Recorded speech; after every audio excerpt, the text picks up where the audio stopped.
With Luke.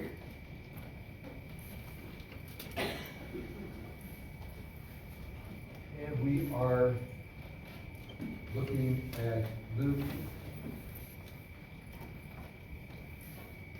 chapter 20.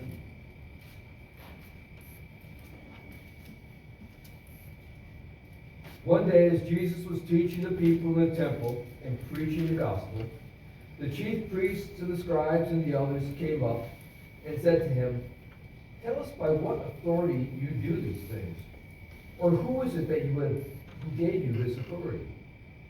He answered them, "I also will ask you a question. Now tell me, was the baptism of John from heaven or from men?"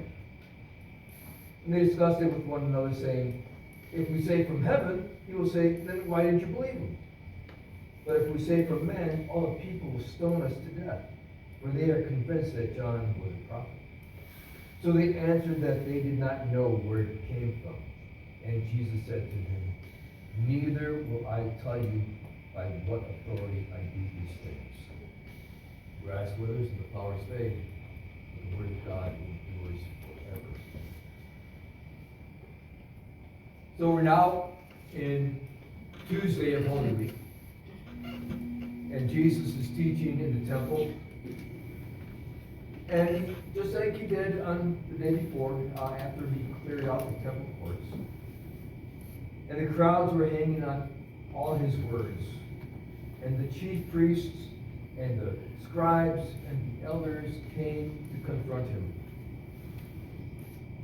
Now it's important to understand that when you have the chief priests and the scribes and the elders coming together, that was the makeup of the Sanhedrin.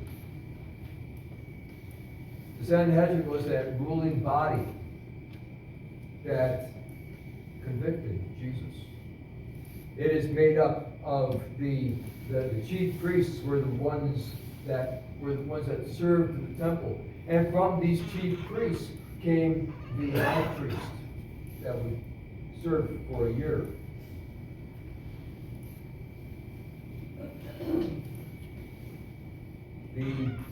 These chief priests were mostly Sadducees.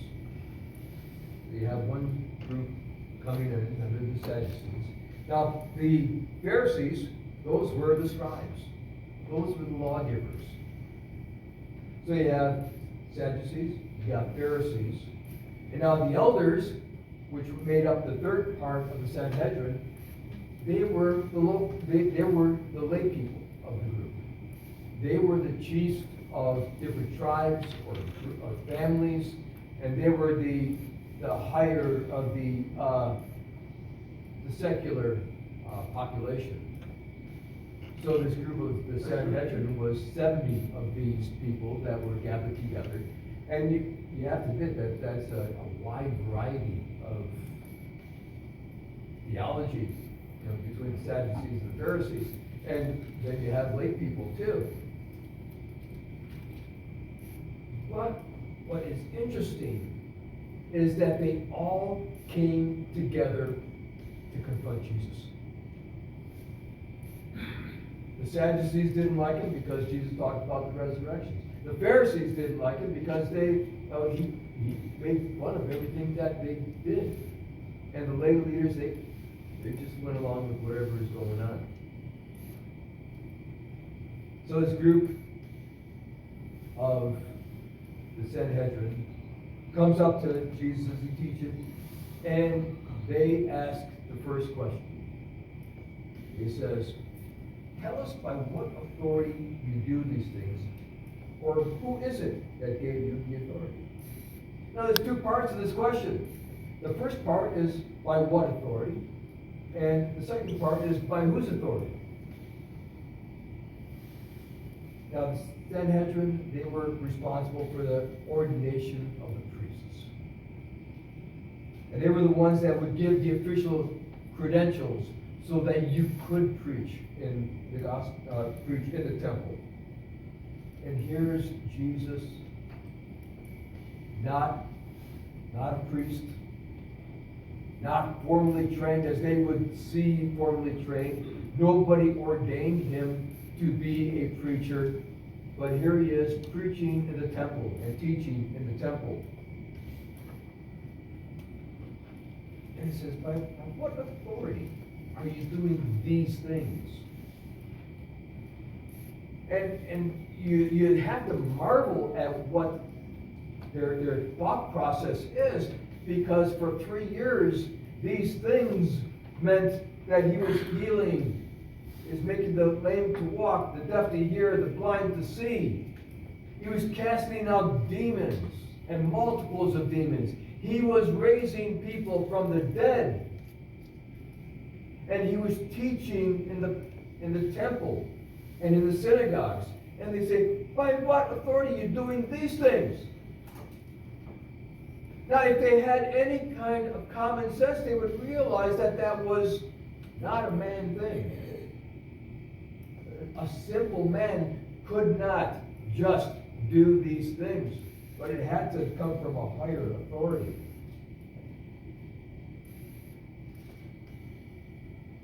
But even in his ministry, he tells them by what authority. In Matthew 9:6, he says that he is the Son of Man, and that he has been given the authority to forgive sins. And in John's Gospel, we're told that he was given the authority to execute judgment and has authority over all flesh, and he has the authority to cast into hell. Not by any official ordination, but by the virtual fact that he is the Son of God. Back in the days of the Reformation, and for many years after the Reformation, ministers had to have been approved by a ordination body. In other words, if you were in the Reformed Church in Geneva, you had to be ordained by the powers that be within the national church, but also by the government, because the government was the one that issued the credentials for preaching. And if you couldn't do that, if you didn't have these credentials, then you could not preach. Same thing happened in England. And we see that what happened in England with John Bunyan. John Bunyan, the author of Pilgrim's Progress, he comes in and he's preaching out in the fields. What? Because he didn't have the official ordination or the okie dokie from the Anglican Church.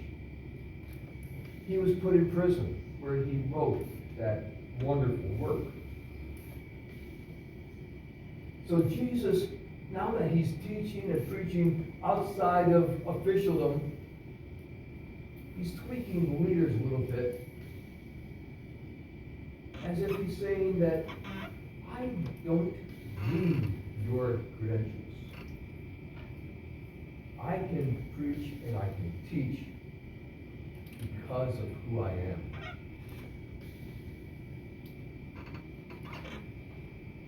So Jesus answered the question, by what authority? In not a direct manner, but just by the fact that he has mentioned over the past 3 years that he is the Son of Man, which is a name for Messiah. But then he comes to the by who, they ask. By who are you teaching? And in this question, they're saying, well, under which rabbi did you study? Because during that time, in order to preach or teach in the temple, you had to have studied under someone.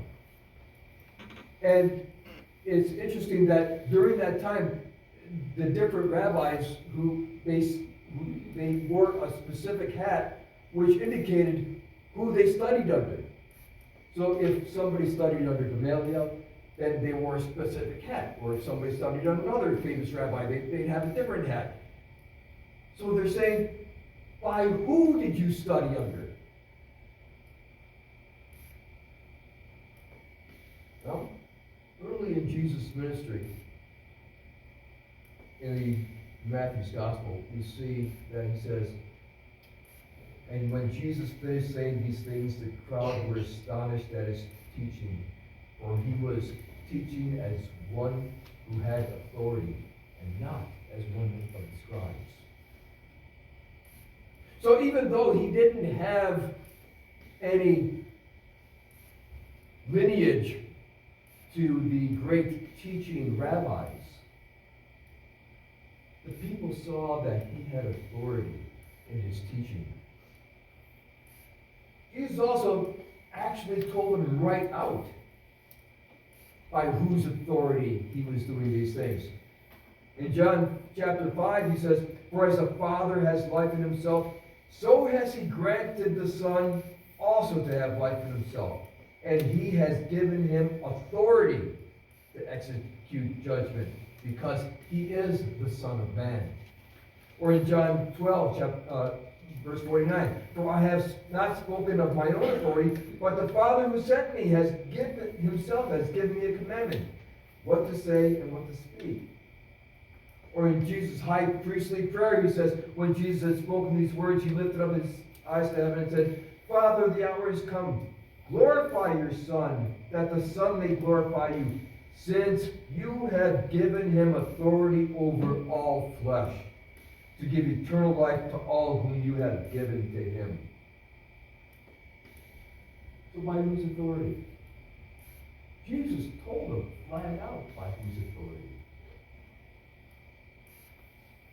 He has the credentials of being the Son of Man, the Messiah, and he was given authority by the Father. So that's the first question that we come across in this passage. The second one is a question that Jesus asks. Jesus goes and he says, "Now tell me, whose baptism is John's? From heaven or from men?" Now this was a typical means of engaging students in education back then. You would ask your teacher a question, and what they would do is they would ask you a question back so that you could refine your question and to get the right answer. So Jesus is asking a question about John's baptism, because first of all, it has serious implications as to who Jesus is. John was out in the wilderness preaching repentance and baptizing people. This baptism that John was performing was a sign of the repentance that they had, a change of heart. And the people thought that John was one of the prophets, and they believed him. So when John said in the Gospel of John, "Behold the Lamb of God who takes away the sins of the world, this is he of whom I said, after me comes the man who ranks before me, because he was before me. I myself did not know him, but for this purpose I came baptizing with water, that he might be revealed to Israel." And John bore witness. "I saw the Spirit descend from heaven like a dove, and it remained on him. I myself did not know him, but he who sent me to baptize with water said to me, he on whom you see the Spirit descend and remain, this is he who baptized with the Holy Spirit. And I have seen and have borne witness that this is the Son of God." So what the Pharisees, what Jesus is saying, well, John's baptism, do you believe him?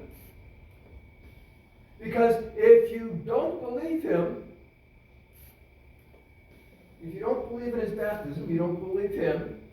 And if you don't believe him, you don't believe that he was the one that came before me to herald my coming.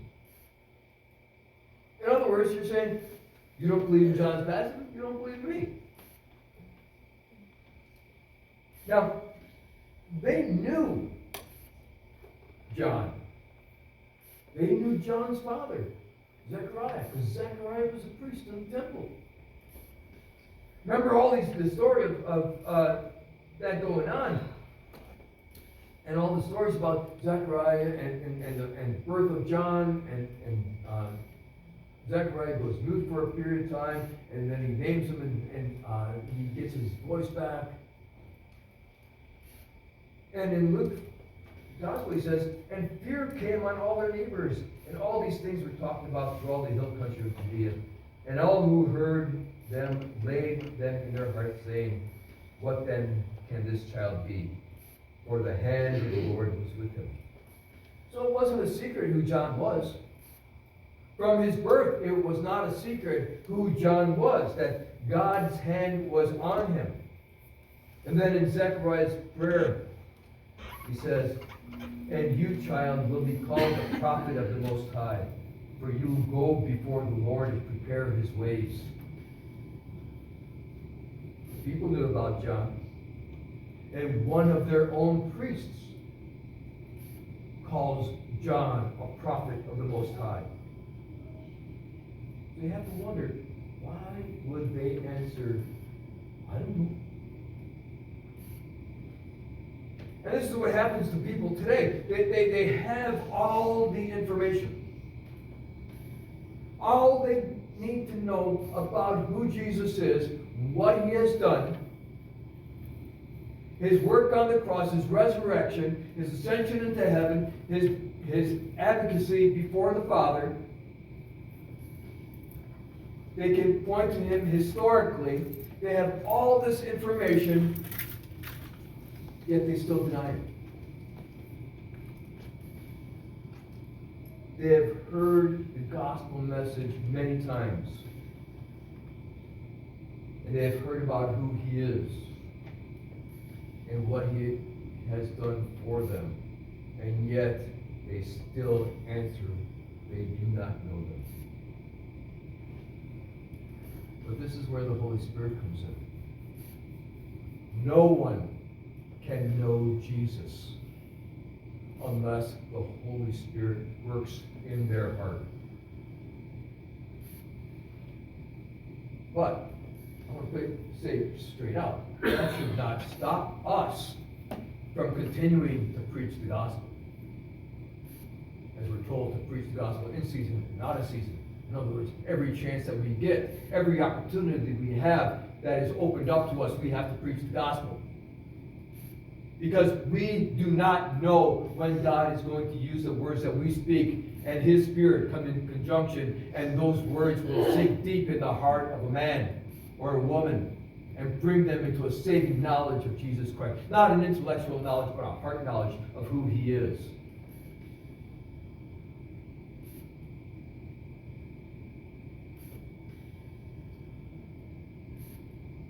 So we have two questions. By whose authority? Jesus answered. Implicitly, at least. The second question, what about John's baptism? As the group says, we don't know.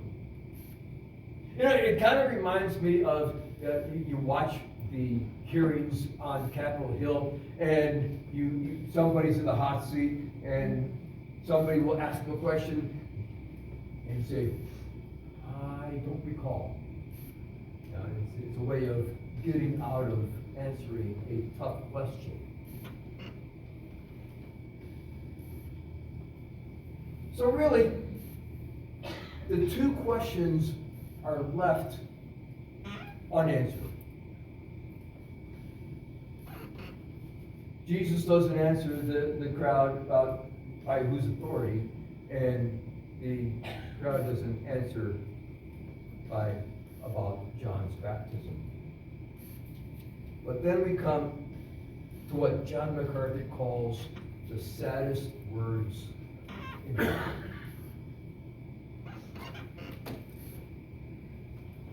He says, and neither will I tell you.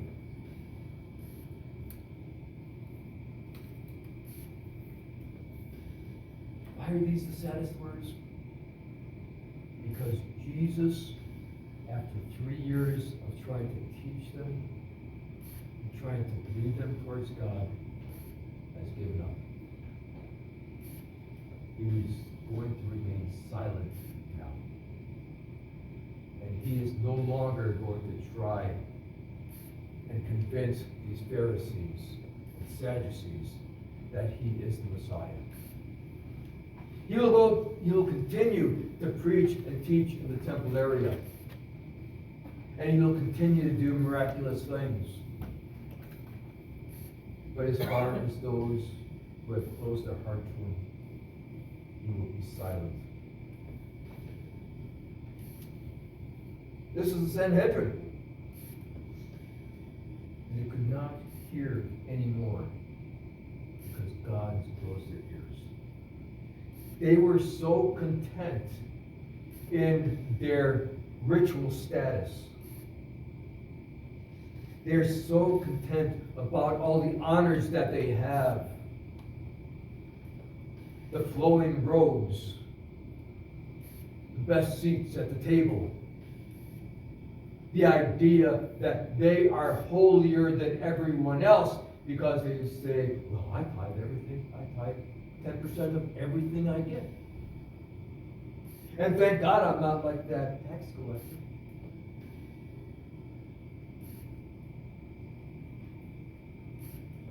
So finally, after multiple opportunities, God gave them up. Now, there is the fact that God does give up on you. And then there is the feeling that God gives up on you. Two entirely different things. The first is like the scribes and the priests, where Jesus denies them the answer that they sought. And this happens to those who they've heard the truth time and time again, and yet still deny it. But the other is a feeling. It's not a statement of fact that God has given up on you. But if you are in Christ, Jesus does not give up on his sheep. In Philippians chapter 1 and verse 6, he says, and I am sure of this, that he who began a good work in you will bring it to completion at the day of Jesus Christ. He does not abandon those whom he saves. He does not give up on you, though you may feel like he has. That feeling of abandonment is not particular to you alone. I think every person in this church can at one time say, God, why have you abandoned me? I know David did, right? Look at how many psalms that he wrote. He says, why, oh God, have you abandoned me? Why are you so far from me? Why have you taken your hand away from me?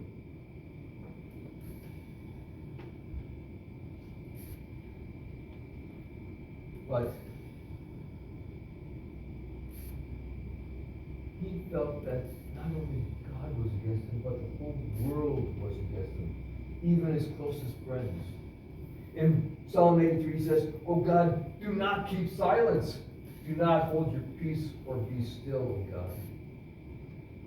That feeling of abandonment and silence comes because of two things. First, sometimes God is silent as a way of chastising.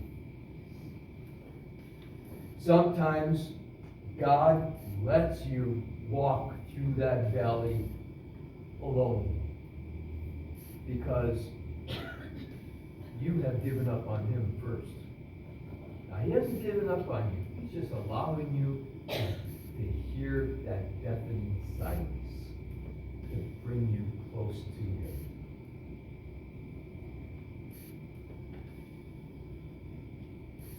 but he is never truly silent. He always is present in his word. If you want to know God's presence, read his word.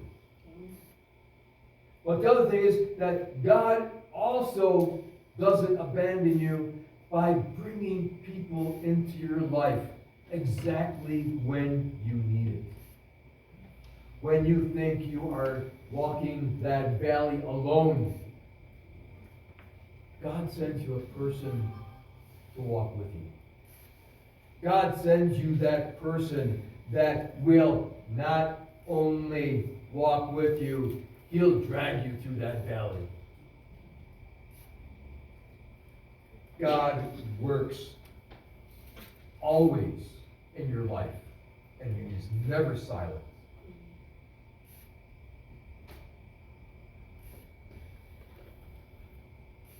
So, we have two questions and really no answers.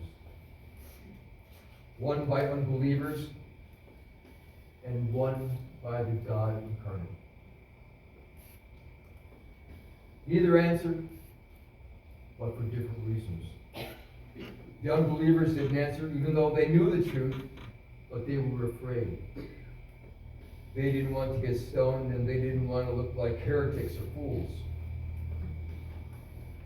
If you are born again Christian, if you are a true believer, then you will not answer that question. You will proclaim with a loud voice that Jesus is the Messiah and the Lord of your life. And you may suffer physical or verbal assault. Exactly what the priests and the scribes feared.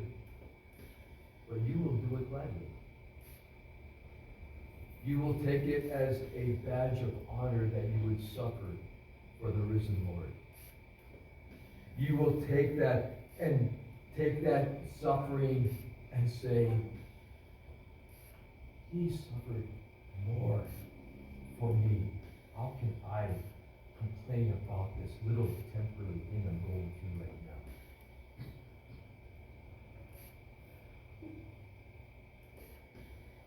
Here in this country, we really don't fear physical harm. But the world does see us as fools, right? Our manners, our morality, our outspokenness against social issues. But as God said through Paul, but God chose what is foolish in this world to shame the wise. God chose what is weak in the world to shame the strong. I'll be glad to be called a fool for Christ. I will be glad to take that name because I know God is doing something good. And he will make the wise foolish because of it. The important thing is that you have to know the answer. By what authority does Jesus do these things? He does these things because he was the Messiah, and right now he is King and Lord and Redeemer and Savior and the second person of the triune God who sits at the right hand of the Father and advocates for us at every turn. Amen. The question of the scribes is really no question at all. Jesus has authority over all things and all people.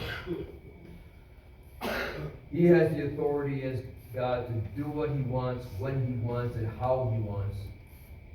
And it is not a question of if you make him Lord. He is the Lord. And he has the authority. You do not give him the authority over your life. He has authority over your life. Amen. When you recognize that fact in this life, it will become very apparent to you as you stand before him in judgment. That last point is whether you will hear again the message of hope, or will your ears be stopped and the answer denied you? Pray.